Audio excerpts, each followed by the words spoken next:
Ayo, segera download Quran Tadabbur, tafsir dalam genggaman Anda. Bismillahirrahmanirrahim. Assalamualaikum warahmatullahi wabarakatuh.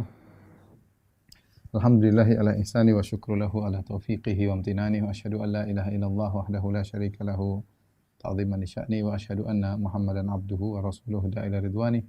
Allahumma shalli alaihi wa ala alihi wa ashabihi wa ikhwani. Para ikhwan dan akhwat yang dirahmati Allah Subhanahu wa taala, kita masih membahas tentang ilmu filsafat yang berkaitan dengan teologi, dan sudah kita jelaskan bahwasanya para filsuf atau falasifah Yunaniyun, ya orang ahli Yunani, mereka ngawur, tidak punya petunjuk dalam mereka-reka tentang teologi, ya. Mereka berusaha memahami tentang Tuhan hanya sekedar dengan logika mereka, dan kita tahu akal manusia sangat terbatas, ya, sangat terbatas. Apalagi berbicara tentang sesuatu yang gaib, yang tidak terlihat, ya. Sehingga mereka hanya mereka-reka. Pada pertemuan lalu telah kita bahas tentang filsafatnya Aristoteles, ya. Sebelumnya Plato, ya. Plato mengambil dari Sokrates, kemudian Plato, kemudian dilanjutkan oleh muridnya Aristoteles, ya. Kemudian muncul, ya, karena ketidakpuasan terhadap teori dari Aristoteles dan juga Plato, maka muncullah teori yang disebut dengan Aflutin atau Plotinus, ya, Plotinus. Ini sebenarnya Aflutin ini muncul setelah Masehi di Mesir, di Iskandaria, ya, sehingga disebut dengan Aflutuniyah Iskandaria, ya, yang sekitar abad, saya kalau tidak salah abad kedua atau ketiga setelah Masehi, ya. Nah, dia punya filsafat tersendiri, yang filsafat dia ini yang akhirnya mempengaruhi banyak para filsuf yang berafiliasi kepada Islam.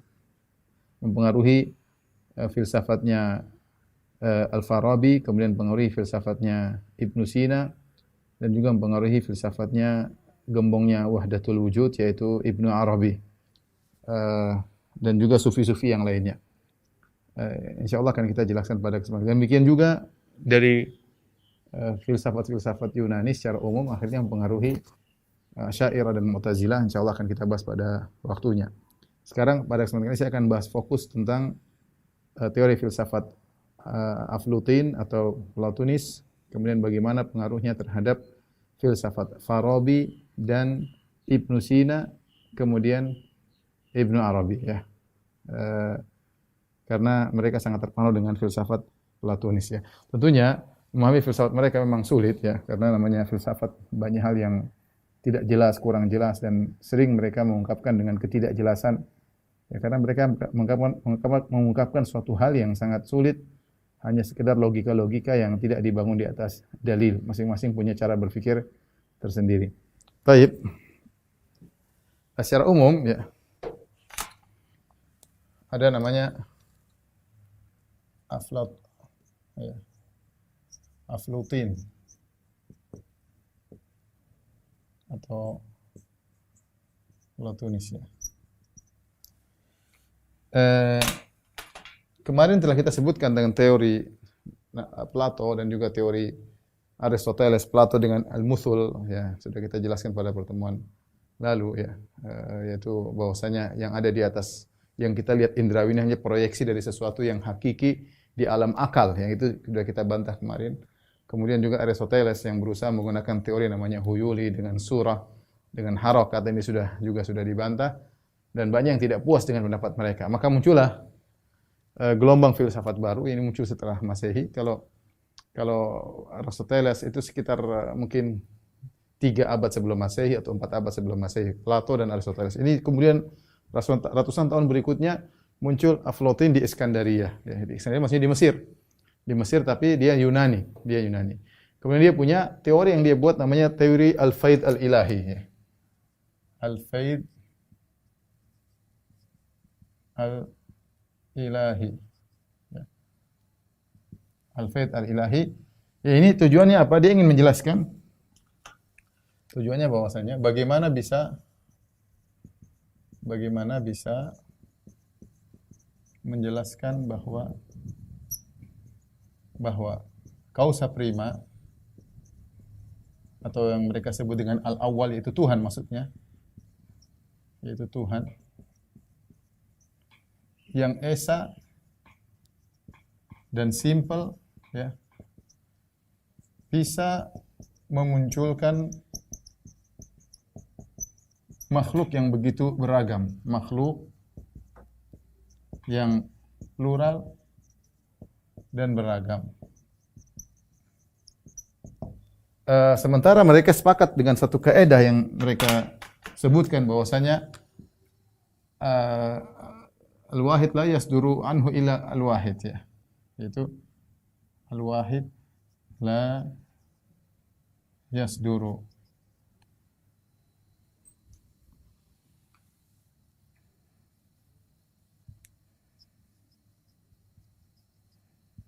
illa wahid. Yang artinya satu hanya bisa memunculkan satu. Satu hanya memunculkan satu.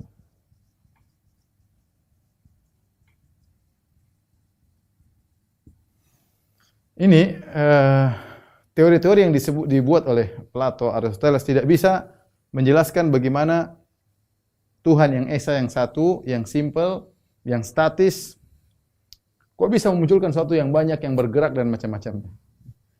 Teori mereka selalu buntu, akhirnya muncullah suatu teori yang mungkin diterima oleh mereka, yaitu teorinya Aflatun tentang al-faidul ilahi, ya. Nah, bagaimana cara Tuhan yang esa ini atau causa prima yang esa memunculkan segala sesuatu yang banyak, ya. Sementara mereka sepakat, orang-orang Yunani sepakat secara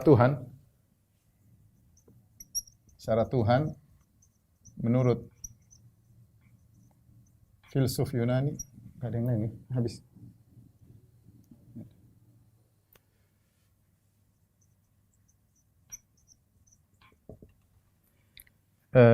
Syaratnya, ya, harus statis,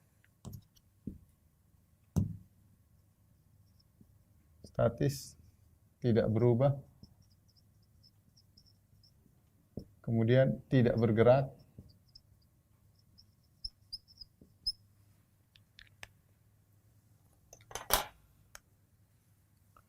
kemudian diantaranya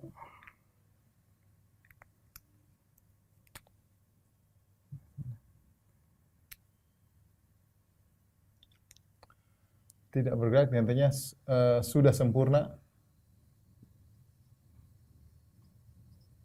tidak bertujuan. Ini simple, ya.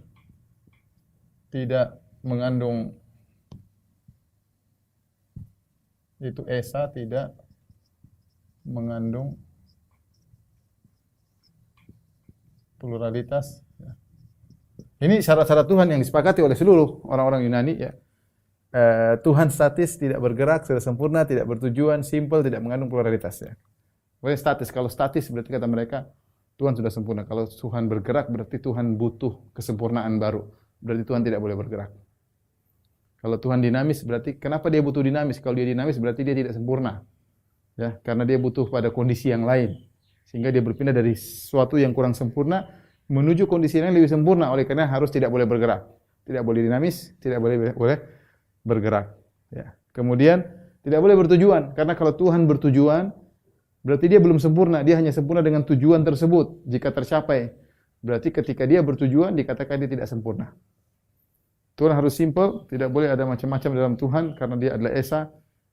Kalau dia beragam atau ada hal-hal yang pluralitas dalam zatnya berarti dia tersusun.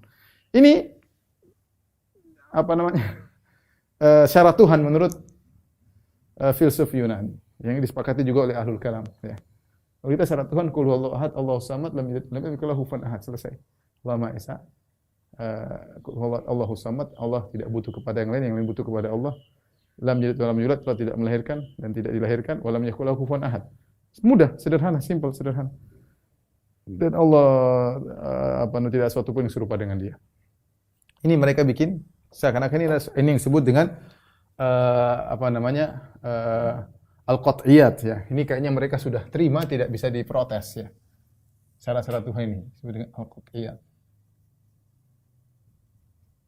Ya. Nanti akan berkembang lebih banyak. Nah, sekarang ketika syarat Tuhan seperti ini, gimana bisa menimbulkan sesuatu yang banyak?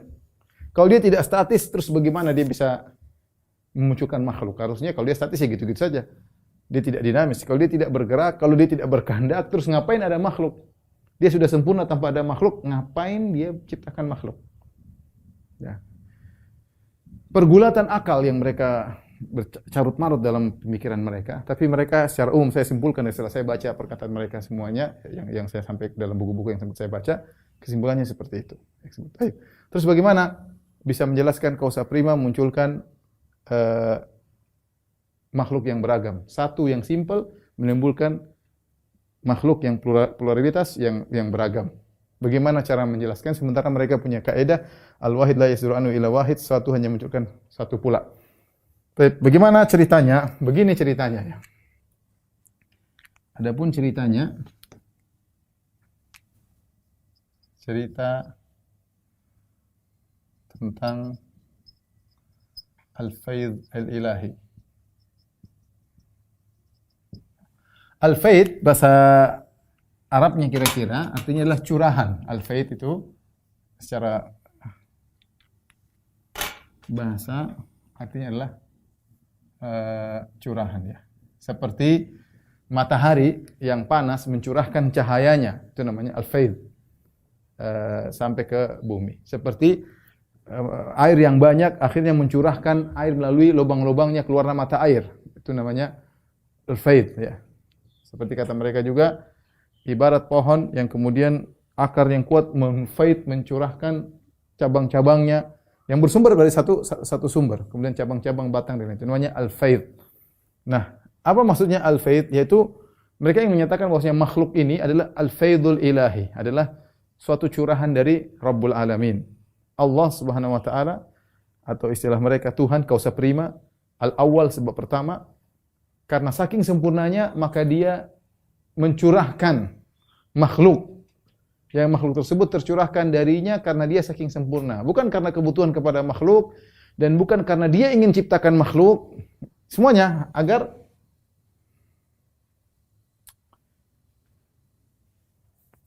Windu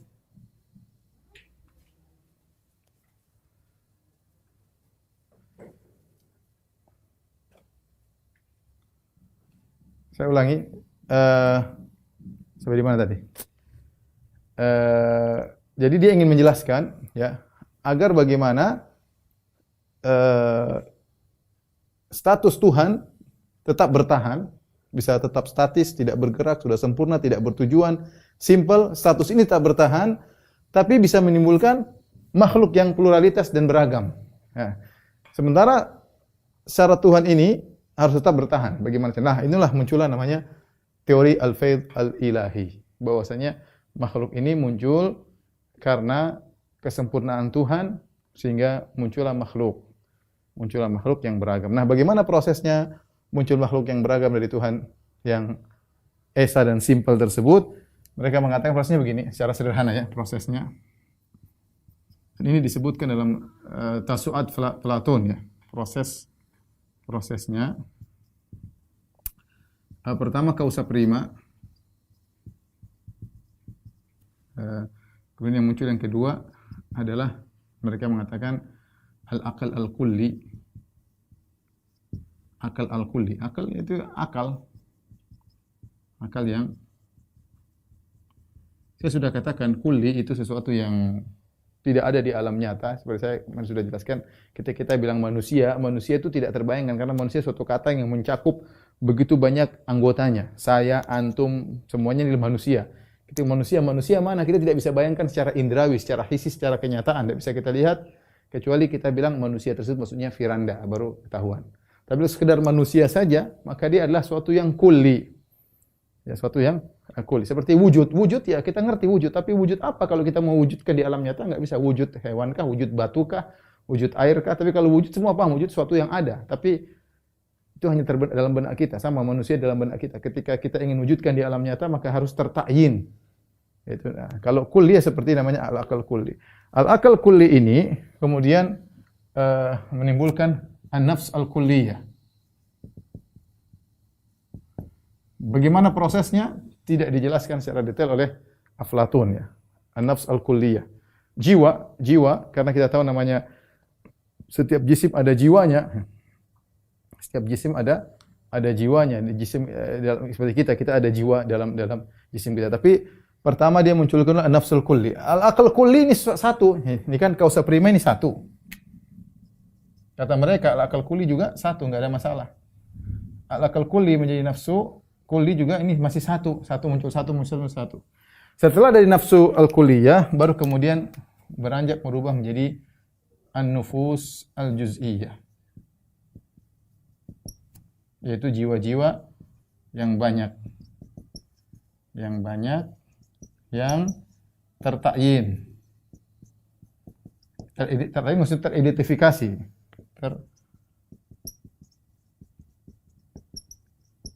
Ya, jiwanya manusia lah, jiwanya inilah, jiwa. Sebab mereka mengatakan bulan juga berjiwa, planet juga berjiwa. Dari sinilah proses an-nufus al-juz'iyah baru kemudian muncullah berbagai macam makhluk. Dari sini muncul berbagai jisim dan lain-lain. Ini teori dari Platonis tentunya kita pun tidak logis ya bagaimana proses alam semesta kok sederhana seperti ini. Dan timbul banyak pertanyaan bagaimana kausa prima ketika bisa memunculkan yang beragam dan dibantah oleh para filsuf juga ya. Tetap saja akan menimbulkan permasalahan. Bukankah kausa prima satu? Kenapa dia butuh menciptakan yang lain? Syarat Tuhan tidak terpenuhi. Berarti ada kebutuhan menciptakan makhluk. Kemudian yang kedua, kenapa dia satu makhluk beragam? Apakah keberagaman tersebut sebelumnya sudah terdapat dalam kausa prima tersebut yang merupakan potensi kemudian baru muncul keluar? Atau sebelum memang sudah tidak ada, kok tiba-tiba ada? Saya ulangi, kalau namanya faith ya, kalau matahari, kita bicara matahari, dia satu kan. Ketika keluar cahaya yang begitu banyak, berarti kan dia sudah punya potensi. Tinggal keluar cahaya tersebut. Nah, timbul pertanyaan kepada mereka, kepada Platon dan para pengikutnya. Allah atau Tuhan, mereka tidak mengatakan Allah, tapi kausa prima. Ya, sebab pertama ini, yaitu Tuhan. Apakah sebelum keluar faith, ya, curahan-curahannya, apakah yang beragam tersebut sudah berada dalam potensi dirinya atau tidak ada? Kalau mereka mengatakan sudah berada dalam potensi zat Allah, berarti Allah sejak awal bukan simple, tapi dia sudah ada pluralitas dalam zatnya. Tapi kalau mereka bilang asalnya tidak ada, kemudian ada, maka sulit untuk dijelaskan bagaimana satu bisa menimbulkan yang banyak. Intinya, saya bilang ini suatu hal yang tidak logis. Kemudian juga, kausa prima adalah suatu yang nyata. Dia suatu yang nyata. Bagaimana kemudian dia munculkan suatu yang zihni. Kulli itu zihni. Suatu yang tidak nyata tapi suatu al-kulli sudah kita jelaskan. Ini dia hanya ingin lari supaya tetap satu munculkan satu, tapi tidak logis. Ini suatu yang nyata munculkan suatu yang zihni. Kemudian satu yang zihni munculkan yang zihni lagi yang sekedar dipikirkan. Setelah itu munculkan nufusul juz'iyah. Nufusul juz'iyah ini bukan lagi zihni tapi dia a'yan, yaitu nyata, dia nyata. Nufus, jadi seperti manusia tiba-tiba muncul veranda, window dan yang lainnya banyak ya. Tapi bagaimana proses dari suatu yang zihni muncul kepada suatu yang nyata, ini juga diprotes oleh para ahli filsuf ya. Ini intinya ini logika terjadinya alam semesta yang bagi saya tidak logis, hanya ngawur, hanya sekedar ingin bagaimana menjaga eksistensi Tuhan yang mereka persyaratkan harus statis dan tidak dinamis, tidak bergerak, sudah sempurna, tidak boleh bertujuan, simple. Bagaimana sesuatu yang seperti ini bisa munculkan yang banyak? Mereka bikin teori ini, namun teori ini juga tidak logis. Ini juga tidak logis. Ini secara sederhana, nanti antum bisa baca lebih dalam tentang teori Platon. Tapi ini dialah yang pertama kali membuat ide al-faidul ilahi, curahan ilahi ya. Curahan ilahi tersebut ya. Terus kalau kita bilang begini caranya, berarti dia tidak mengatur yang lainnya. Tugas dia hanya memunculkan al-aqal kulli. Setelah itu kejadian alam semestanya bergantung kepada al-aqal kulli ini, yang nufus al-kulliyah, nufusul juz'iyah dan seterusnya. Dia tidak tahu menahu tentang ya karena menurut mereka namanya al-aqal kulli ini bukan tercipta dari causa prima, tetapi dia adalah konsekuensi dari kesempurnaan Tuhan. Makanya Platonis mengatakan bahwasanya akal yang pertama ini adalah suatu yang azali bersama causa prima. Jadi keberadaan dia merupakan konsekuensi dari causa prima. Ya. Sejak ada causa prima dia juga ada. Baik. Mudah-mudahan antum paham. Selanjutnya kita lanjut kepada pengaruh filsafat Platonis kepada tokoh-tokoh filsafat yang Islami, di antaranya Al-Farabi ya. Jadi Platonis ini pengaruh kepada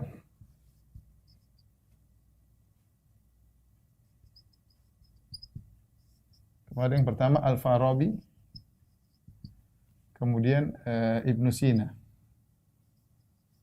Kemudian nanti muncul yang terakhir Ibnu Arabi. Semuanya menggunakan teori al-faid al-ilahi. Tapi kita bahas dia lebih dahulu adalah Al-Farabi. Ini yang pertama, kedua, ketiga. Al-Farabi dia mengambil filsafat dari Platonis, dia mengambil juga dari Aristo dan Plato. Dia mengambil dari Aristo dan Plato. Nah, Aristo dikenal dengan Al-Muallimul Awwal, guru pertama. Al-Farabi dikenal dengan guru kedua. Ibnu Sina dikenal dengan guru ketiga, Al-Muallim Tsalis. Artinya orang-orang hebat ya. Kenapa? Karena Al-Farabi ambil filsafat dari Platonis, dari Aristo, Plato. Ibnu Sina dia tidak belajar langsung kepada Al-Farabi, tapi dia baca buku-buku Al-Farabi kemudian dia kembangkan.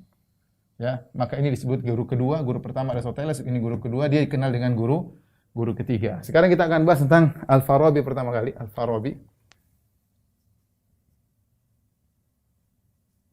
Abu Nasr Al-Farabi ya. Abu Nasr Al-Farabi dia punya teori sama dengan Platonis ya. Bagaimana teori al-faid al-ilahi?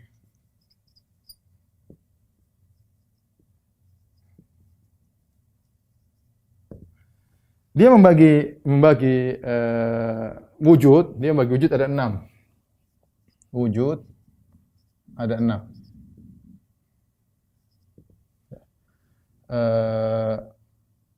Yang pertama adalah causa prima.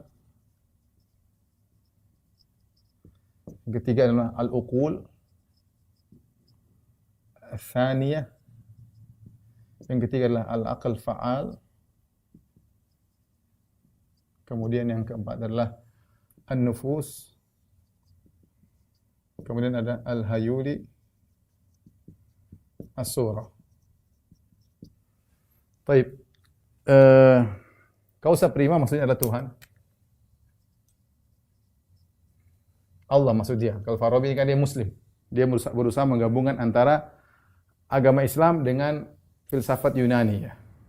Al-uqul tsaniyah ini ada sekitar 9 akal. Kemudian yang terakhir akal yang ke-10. Al-aql fa'al, akal yang ke-10. Ketiga ini bukan di jism. Adapun nufus al-huyuli butuh jism. Al-huyuli sudah kita sebutkan ya. Al-huyuli itu potensi materi, as-surah potensi bentuk. Yang dua-duanya semua dalam alam zihni, alam pikiran saja, di mana materi tersebut hanya bisa wujud nyata kalau dia berbentuk. Bentuk butuh kepada materi, materi butuh kepada bentuk, hayulu butuh kepada surah. Kata Aristoteles butuh harokat untuk menggabungkannya. Ini filsafat mereka. Nah, perhatikan baik-baik, saya akan jelaskan ini dari buku beliau, bukunya Al-Farabi, Ara'ul Al-Madinah Al-Fadilah, dan ada buku yang lain saya lupa tadi. Bagaimana proses penciptaan alam semesta. Ini begini. Causa prima, esa. Bagaimana bisa muncul perkara yang banyak? Maka dia memikirkan tentang zatnya sendiri, maka muncullah disebut al-aql al-awwal. Al-aql awal bagian dari 9 akal. Ya. Saya gariskan di sini ya.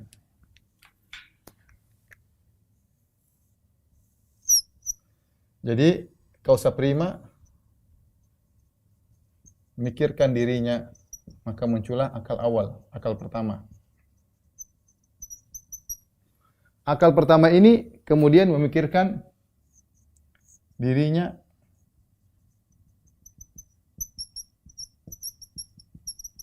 dan memikirkan kausa prima.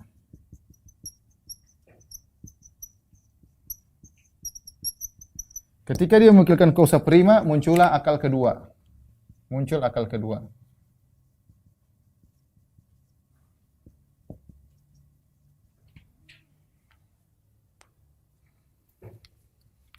Dan akal kedua ini, ya, akal pertama karena jauharahnya, karena zatnya, akhirnya akal pertama ini memunculkan namanya langit. Langit pertama, ya. Dia membayangkan langit ya satu doang, ya. Ya. Akal pertama yang dia bisa pikir cuma dua. Dia hanya mikir karena waktu itu di alam cuma dua. Cuma dia dengan Tuhan. Maka dia pikirkan dirinya sendiri dan dia mikirkan Tuhan. Ketika dia mikirkan Tuhan, muncullah akal kedua. Akal kedua ini mikirkan dirinya, memikirkan kausa prima, memikirkan dirinya.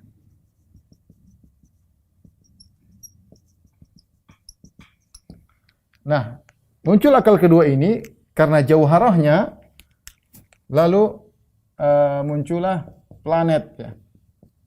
Nah, di situ dia sebutkan, pokoknya nanti ini saya silsilah saja, ya. Sampai nanti demikian caranya sampai ke akal 9, ya. Sampai terus sampai akal ke 9. 9 atau ke 10 lah, ya. Dari situ nanti muncul, gara-gara muncul akal kedua, muncul planet ini, kemudian muncullah planet misalnya muncul Merkurius, planet Merkurius. Terus planet apa? Mars, ya. Banyak planet-planet yang mereka menganggap bahwasanya planet-planet ini adalah makhluk-makhluk yang pertama dan yang terakhir adalah bulan. Bulan ini kalau nggak salah dari akal ke 9 atau ke 10 lah, saya lupa, ya. Sampai akal ke 10. Akal ke 10. Setelah itu ada planet Merkurius, planet Mars, planet Jupiter, ya. Semua dari akal-akal ini, ya. Makanya kalau kita baca, ini dari mana dia gedabru seperti ini? Kok bisa? Tuhan hanya ciptakan akal pertama. Muncul. Ini bukan cipta, dia fight. Dari kausa prima, terfaitkan, tercurahkan akal pertama. Jadi akal pertama mikirkan kausa prima, mikirkan dirinya, terfaitkan, tercurahkan, muncul akal kedua. Akal pertama ini karena zatnya sendiri termunculkan langit pertama. Ya, ini proses alam semesta. Muncul akal kedua ini, dia mikirkan dirinya, dia mikirkan kausa prima, muncullah akal ketiga. Ya. Dia sendiri munculkan planet apa gitu, saya lupa juga. Nanti planet akal ketiga munculkan dengan zatnya, munculkan planet Merkurius, akal keempat Mars, Jupiter dan seterusnya sampai matahari dan rembulan. Sebelum bulan ada matahari, ya. Entah akal keberapa. Nah, setelah itu, terakhir, akal yang paling terakhir, hanya mikirkan muncullah bulan. Kalau nggak salah, akal ke-10. Akal ke-10 inilah yang diyakini, akal 10 inilah yang disebut dengan al-aqal fa'al. Al-aqal al-fa'al. Al-aqal fa'al artinya aktif, dia aktif. Membedakan dengan al-aqal bil-quwwah. Artinya al-aqal bil quwwah, kita ini manusia. Terlalu jauh saya bahas, ya. Tapi tidak apa, saya ingin menyampaikan biar kita tahu bagaimana pemikiran mereka. Kita punya akal, kita pikirkan, kita mikirkan sesuatu belum kita kerjakan. Akal kita namanya al-aqal bil quwwah. Kita ingin memikirkan sesuatu sebelum kita eksekusi. Ada istilah mereka al-aqal fa'al. Akal fa'al ini dia langsung akal tanpa mikir, langsung eksekusi. Suatu zat yang di bayangan mereka, sesuatu yang di bayangan mereka disebut al-aqal fa'al, dan dia ini yang mengatur semua di bawah alam semesta. Dia yang mengatur semua di bawah. Karena setelah rembulan berubah sistem. Di bawahnya manusia, ada bumi, ada tumbuh-tumbuhan, ada hewan, sesuatu yang butuh jisim. Ini semua asalnya tidak berjisim. Akal-akal ini bukan jisim. Akal-akal ini bukan jisim. Setelah rembulan terakhir munculkan rembulan, di bawahnya, alam di bawah rembulan semuanya itu yang ngatur al-aqal al-fa'al. Apa tugas al-aqal fa'al? Al-aqal fa'al itu Seakan-akan dia tugasnya seperti Tuhan, dia merubah sesuatu yang potensi menjadi sesuatu yang real. Itu namanya al-aql al-fa'al ya. Taib. Ini sederhananya antum bisa lihat dalam kitabnya Ara'u al-Madinah al-Fadilah karya Al-Farabi. Tapi kalau Ibnu Sina mirip-mirip dengan ini Ibnu Sina. Ya. Ibnu Sina juga pemikirannya mirip dengan ini dari bukunya. Itu saya agak lupa.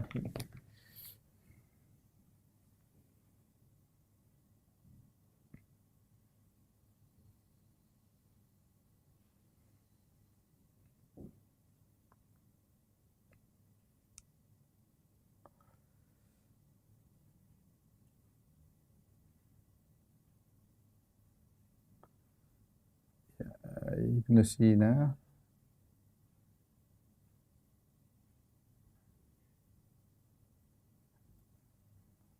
kitab An-Najat, dia bahas dalam kitabnya An-Najat dan juga disyarah oleh Fakhruddin An-Naisaburi ya. Bukunya ada di internet, Ibnu Sina juga sama pemikirannya seperti ini ya. Cuma teori dia kalau ini namanya al-faid as-sunai, al-faid sunai maksudnya satu akal hanya memunculkan dua hal. Misalnya akal pertama dia hanya memunculkan dua hal, memunculkan langit pertama satu dan dia munculkan akal kedua. Makanya disebut dengan al-faid as-sunai. Adapun Ibnu Sina dalam kitabnya An-Najat sama persis seperti ini. Kausa prima memikirkan ini kemudian muncul berikutnya. Cuma kalau Al-Farabi disebut dengan al-faid sunai yaitu satu mencurahkan dua. Adapun Ibnu Sina dia teorinya al-faid al-ilahi dengan al-faid as-sulasi. As-sulasi maksudnya satu akal memunculkan tiga, yaitu satu akal memunculkan tiga. Apa tiga tersebut? Yang pertama adalah akal kedua, akal berikutnya. Kemudian yang kedua, planet. Yang ketiga, jiwa dalam planet tersebut. Sama, nanti teorinya sampai pada ujungnya namanya al-aql fa'al.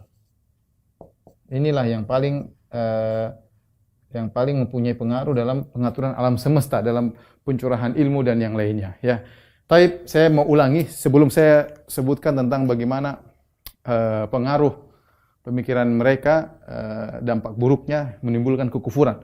Saya ulangi sebentar, teman-teman perhatikan lagi.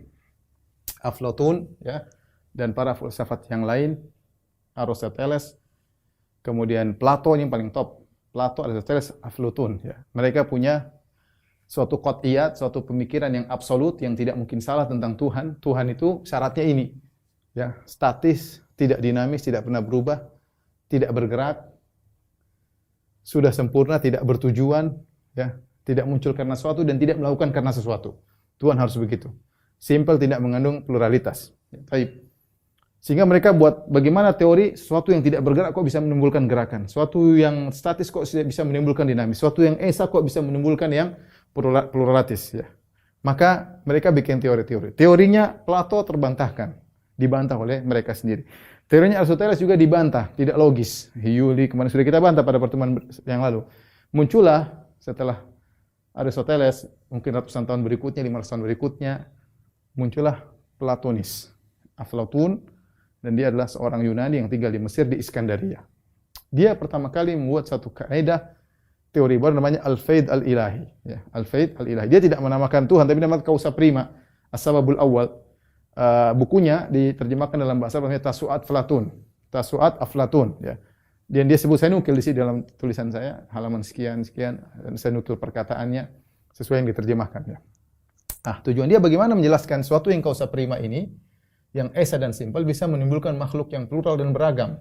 Padahal kaidah menurut mereka, satu tidak bisa munculkan kecuali satu pula. Maka dia buatlah al-faidul ilahi, bagaimana faidulillah itu curahan, seperti matahari yang satu mencurahkan cahaya yang banyak, sungai air yang kuat mencurahkan di mata air yang banyak. Namanya al-faid, yaitu curahan ya. Seperti akar mencurahkan batang-batang. Dia sebutkan dalam Tasu'at Aflatun, inilah maksudnya al-faid seperti ini. Ya. Nah, bagaimana satu bisa memunculkan yang banyak? Dia bikin kaidah kausa prima, ini satu memunculkan al-aql kulli. Kalau dia mengatakan kausa prima memunculkan ukul, akal yang banyak, berarti satu langsung memunculkan plural. Dan tidak boleh, padahal dia teorinya satu hanya boleh memunculkan satu. Ya, kalau satu langsung, kalau kita orang Islam gampang, Allah ciptakan langsung banyak, apa masalahnya? Kun fayakun, sederhana. Tidak perlu kayak gini-gini. Ya, mereka ini terjebak dengan absolut yang entah absolut itu dari mana datang tentang syarat Tuhan.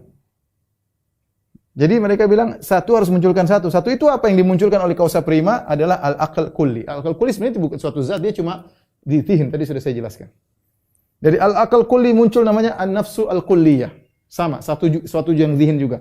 Dan nafsul kulliyah terpencar menjadi an-nufus al-juz'iyah. Ini yang dibantah. Bagaimana satu bisa munculkan yang banyak dan dari satu yang zihni, suatu yang di logika kok bisa muncul sesuatu yang real. Ini tidak bisa dia jelaskan dengan baik, tapi intinya teori dia berjalan, ya. Teori dia berjalan, ya. Dari nufus al-juz'iyah baru tersebar jism, berbagai macam jism, benda-benda di atas alam semesta ini, di bumi ini.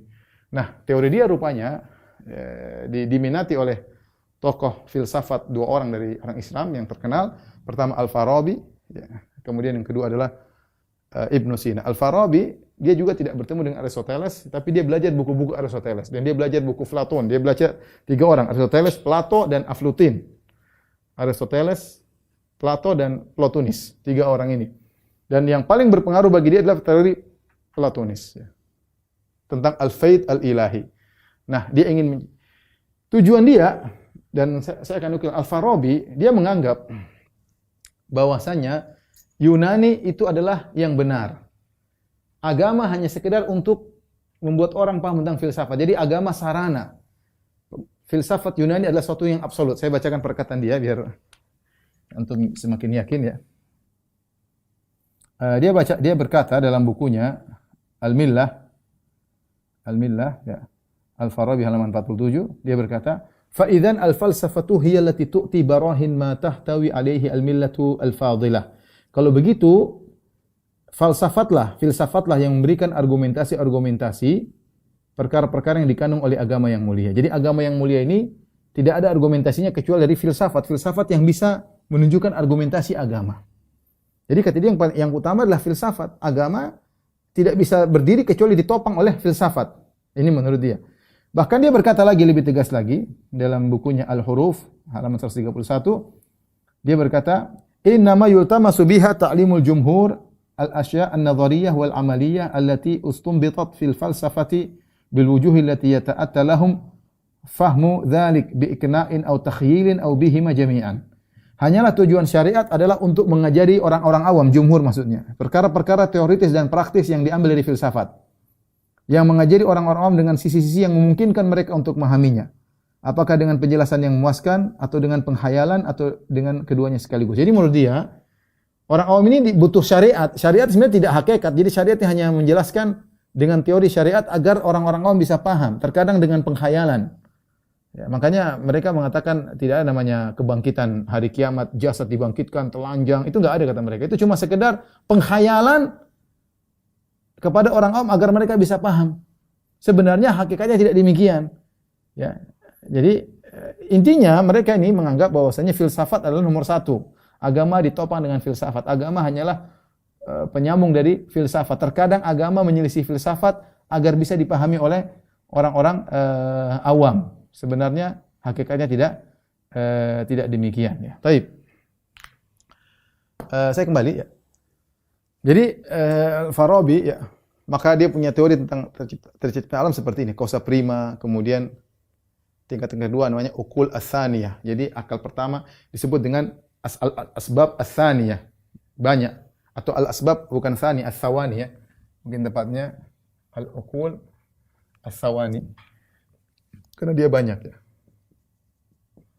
namun dia berada di martabat yang kedua, yaitu akal pertama, akal kedua, akal ketiga, sampai akal ke-10. Ya, sampai akal ke-10. Inilah wujud bisa dibagi menjadi 6. 1, 2, 3, 4, 5, 6. Kausa prima wujud pertama.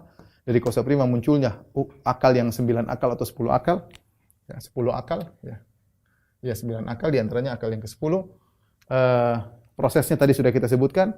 Kalau menurut Farabi, dia faid as-sunai, satu munculkan dua. Kausa prima munculkan akal faid, munculkan akal pertama memikirkan kausa prima, munculkan akal kedua, memikirkan dirinya, muncullah langit pertama. Ini sehingga planet-planet ini seakan-akan muncul bersamaan dengan akal-akal tersebut. Sampai akhirnya kepada akal ke-10 disebut al-akal fa'al. Akal 10 ini yang punya peran dalam pengaturan alam semesta, al-akal fa'al. Akal fa'al tadi kita bilang akal yang aktif, yang real, action langsung, bukan hanya sekedar potensi mikir kemudian baru beraction. Maka muncullah planet Merkurius, Mars, Jupiter, matahari dan bulan dan seterusnya. Ibnu Sina mirip tapi dia al-faid as-sulathi. Satu akal munculkan 3. Akal berikutnya munculkan planet, entah planet apa. Dalam planet tersebut ada jiwa. Yang sampai terakhir namanya akal al-fa'al ya. Tentu kalau kita bantah sangat mudah, ini dari mana teori seperti ini ya. Kemudian kenapa harus muncul pertama akal pertama ya. Kemudian seperti ini kayaknya Tuhan tidak, coba antum lihat teori ini. Tuhan tidak ada pengaruhnya lagi selesai.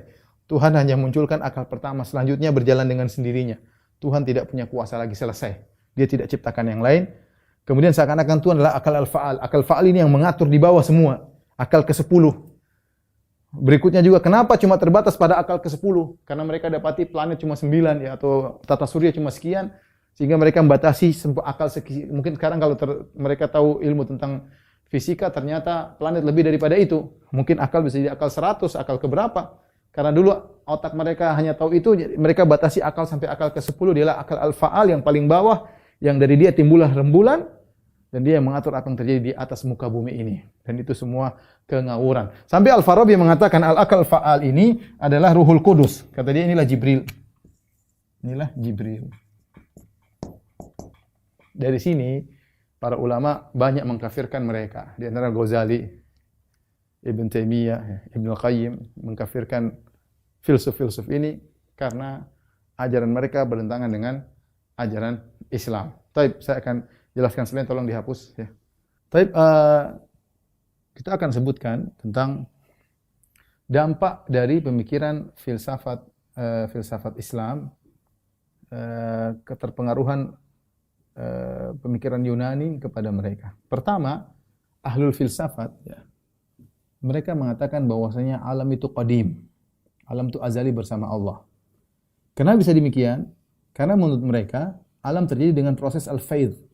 Al-faid adalah curahan, tadi sudah kita sebutkan, sehingga wujudnya akal-akal yang pertama itu, yang dia bukan selain Tuhan, dia selain Tuhan, dia wujudnya azali bersama Tuhan. Karena wujudnya akal-akal tersebut adalah kelaziman daripada adanya Tuhan. Kelaziman daripada adanya Tuhan. Tuhan tidak menciptakan dia, tapi dia muncul bersamaan dengan Tuhan. Muncul akal pertama bersama dengan kausa prima. Sehingga mereka mengatakan bahwasanya alam adalah qadim.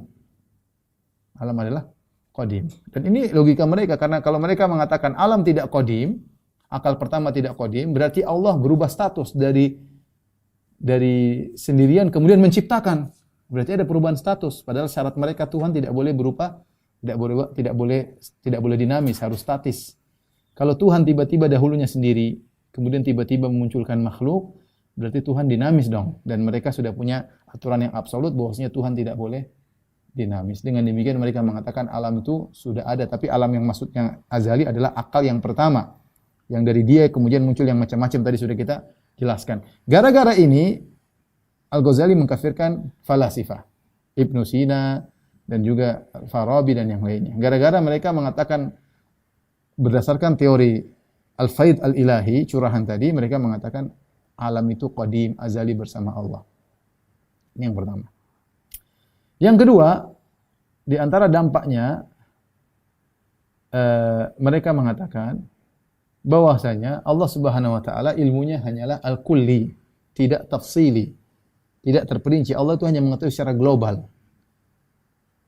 Aduh, saya mau jelaskan lagi nanti antum tambah pusing, tapi intinya Dia mengatakan karena Allah, kalau Allah memikirkan, Allah tahu. Sekarang saya ngomong nih, Allah nggak tahu secara terperinci. Karena kalau Allah tahu saya berbicara begini, berarti ilmu Allah dinamis.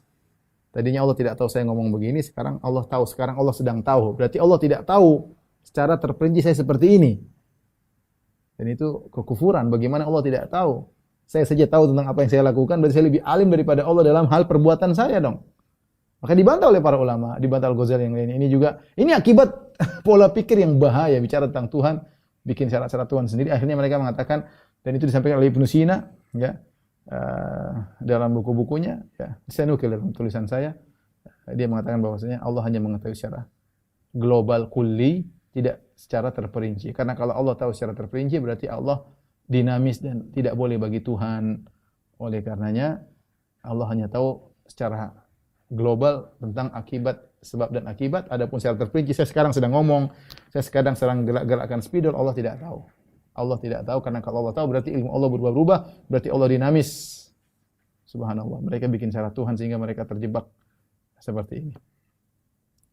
Kemudian di antaranya juga sama, mereka mengatakan Allah tidak punya tujuan. Karena kalau Allah bertujuan tadi, sehingga mereka bikin teori tadi al-faid, bahwasanya alam itu muncul bukan karena Allah bertujuan menciptakan alam. Akal tadi muncul bukan karena tujuan Allah menciptakan alam, tapi dia adalah konsekuensi bersamaan dengan kesempurnaan Tuhan muncullah akal ini bersamaan ya. Begitulah sehingga mereka Allah tidak punya tujuan. Nanti itu terpengaruh pada orang Asy'ariyah. Insyaallah kita jelaskan pada kesempatan lain kalau antum masih kuat ya. Tapi intinya inilah hal-hal yang menjadikan mereka dikafirkan. Ya. Di antaranya Ibnu Sina juga berpendapat bahwasanya alam semesta, ya, alam semesta, bahwasanya manusia dibangkitkan hanya ruh saja, jasad tidak, karena logika dia tidak bisa sampai. Dan ini kita bahas dalam masalah Jauharul Fard, tapi nantilah. Intinya saya batasi masalah ini sampai di sini masalah Ibnu Sina. Jadi mereka secara umum terjebak pada dua kesalahan fatal. Mengatakan alam itu qadim, azali bersama Allah, akal-akal itu qadim bersama Allah. Yang kedua, Allah tidak punya, tidak tahu secara terperinci, Allah hanya tahu secara global. Yang ketiga, Allah tidak punya tujuan, Dia melakukan sesuatu bukan karena tujuan, bukan karena sebab, bukan karena tujuan. Karena kalau dia melakukan sesuatu karena tujuan, berarti dia baru sempurna dengan adanya tujuan tersebut. Terus apa yang terjadi? Alam itu muncul karena konsekuensi dia sebagai sesuatu yang sempurna. Ya. Tadi kalau kita jelaskan tadi sudah kita berikan silsilahnya. Jadi yang mikir alam bukan Allah lagi, tapi akal berikutnya yang ngatur alam sampai akal fa'al. Di antara kefatalan kesalahan mereka Farabi dan Ibnu Sina. Yang keempat ya. Saya tulis biar enggak apa namanya. Kesalahan-kesalahan Al-Farabi dan Ibnu Sina yang membuat mereka dikafirkan.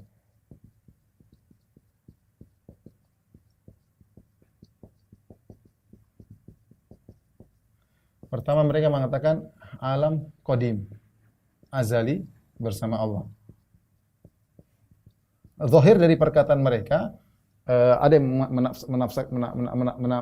menafsirkan itu semua planet-planet itu qadim. Ada yang mengatakan yang qadim cuma akal pertama. Tapi intinya ada sesuatu yang bersama Allah yang azali.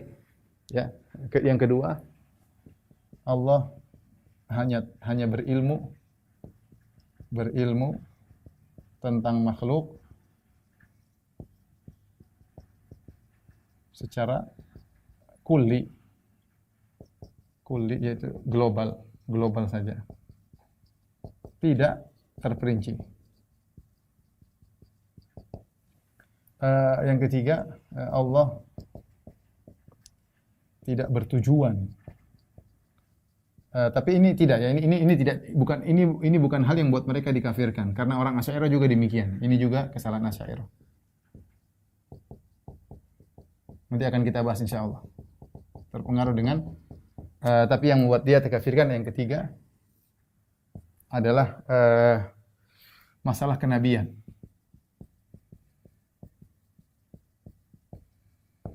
Jadi ini ada 1, 2, 3. Ini buat mereka juga dikafirkan.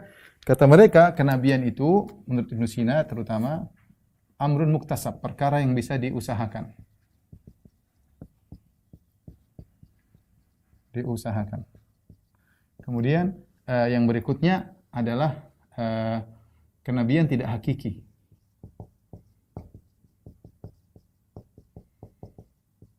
Tapi hanya khayalan. Bagaimana ikhwan? Sini saya jelaskan sekarang, perhatikan ya. Jadi kata mereka bisa diusahakan ya, bisa diusahakan. Caranya bagaimana seorang dapat kenabian itu hakikatnya apa? Kenabian itu seorang manusia yang dia melakukan pensucian jiwa sehingga dia bisa kontak dengan al-akal fa'al. Akal fa'al itu tadi kata Farabi Jibril. Jibril. Al-akal fa'al adalah sesuatu yang bukan materi. Nah, seorang jika ingin bisa kontak sama al-akal fa'al, dia harus melepaskan dirinya dari jiwa, dari materi, sehingga dia keluar dengan jiwanya secara khusus, dengan jiwa yang tanpa non materi tersebut bisa kontak dengan al-akal fa'al. Dari situ dia mendapatkan ilmu dari al-akal fa'al. Dari tersebut timbullah khayalan bahwasanya seakan-akan dia melihat malaikat, seakan-akan dia mendengar firman, itu semua khayalan. Itulah hakikat kenabian menurut Ibnu Sina. Itu dibantah habis oleh para ulama. Jadi seakan-akan tidak ada malaikat Jibril. Malaikat Jibril akal fa'al. Tidak ada firman Allah, enggak ada, cuma khayalannya Muhammad karena dia sudah mensucikan dirinya sehingga bersih dari segala bentuk materi sehingga bisa connecting dengan al-akal fa'al, dari situ dia dapat ilmu. Al-akal fa'al tadi, yang akal ke-10 tadi. Itulah namanya kenabian. Nah, dari situ berarti bukan cuma Muhammad yang bisa seperti itu. Selain Muhammad juga bisa meskipun tingkatnya berbeda-beda. Meskipun tingkatnya berbeda-beda. Nah, dari situ ketika kenabian perkara yang bisa diusahakan berarti kenabian belum berakhir. Dan ini kebohongan semuanya. Oh, orang jadi nabi tidak perlu begini-begini. Nabi Yahya sejak kecil sudah jadi nabi. Ya Yahya khudhil kitaba biquwwah. Wahai Yahya masih kecil ambillah Taurat, kerjakan dengan baik. Apa enggak dia mensucikan diri, enggak perlu ya. Enggak ada. Nabi Isa tahu-tahu bisa ngomong. Apa Nabi Isa si kecil Nabi Isa dipegang oleh ibunya, melakukan pensucian jiwa, melepaskan dirinya dari materi, kemudian gabung dengan akal fa'al, kemudian bisa ngomong jadi nabi. Omong kosong. Ini cuma gedabrus dari orang-orang filsafat ya. Berarti kenabian belum berakhir. Kemudian ini berarti hakikatnya tidak ada malaikat. Tidak ada malaikat.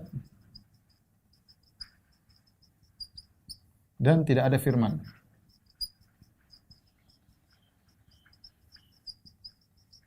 Baik.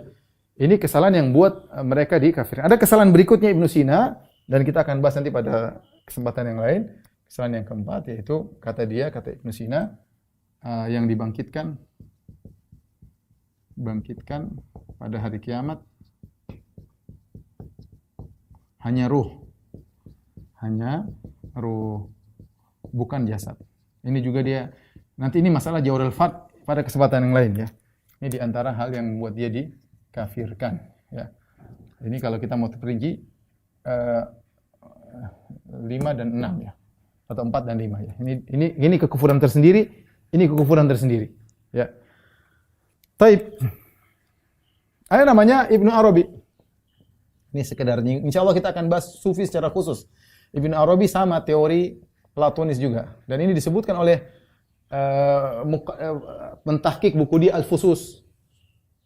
Dia membaca buku Ibnu Arabi Al-Fususul Hikam, dia kesimpulan bahwasanya Ibnu Arabi mengambil teori Aflotin, teori Platonis.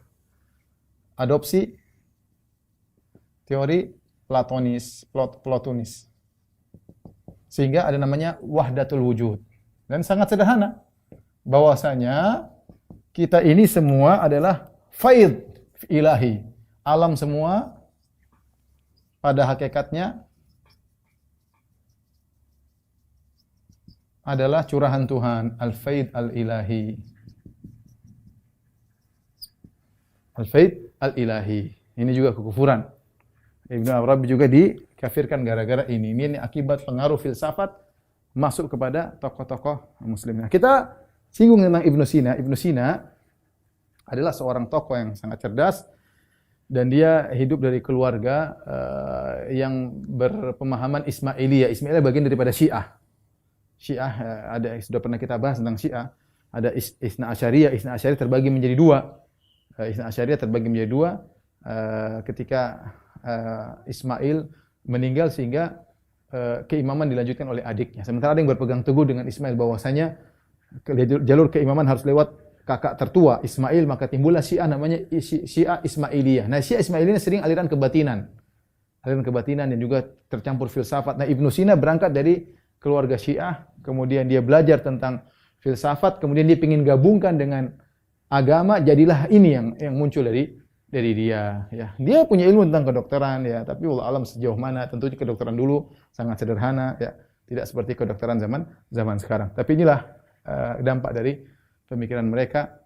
Semoga antum bisa mengerti ya. Mohon maaf kalau antum tidak mengerti, antum bisa ulang lagi, nanti insyaallah kita upload pembahasan kita. Dan masih ada satu lagi, tapi kalau antum enggak kuat kita loncat saja, tentang pengaruh ahlul kalam, yaitu Mu'tazilah dan Asy'ariyah terhadap filsafat. Bagaimana pengaruh dalam akidah mereka tentang asma wa sifat. Wallahu alam bisawab. Ini saja yang saya sampaikan. Tapi demikian saja kajian kita. Insyaallah kita lanjutkan pada pertemuan berikutnya.